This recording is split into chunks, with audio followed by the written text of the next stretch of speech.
Hi, today I'm going to show you how you can get voice chat in Roblox Mobile.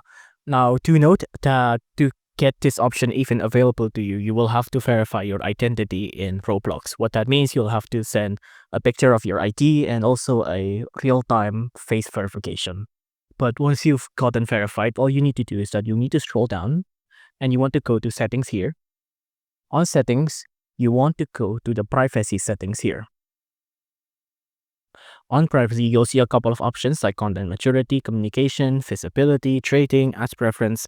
You want to go to communication here. Click on communication, and then you can either go to experience chat party, but the thing we want is of course the voice chat. So we're gonna click on voice chat here. Now you can see right now there is an option called enable microphone. If it's off like this, you just have to tap it, right?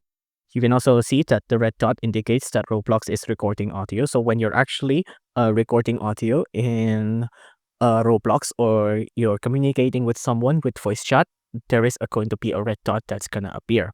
Again, if you want to turn it on, just tap the button here and then your voice chat has been activated. If you like this video, please consider liking and subscribing.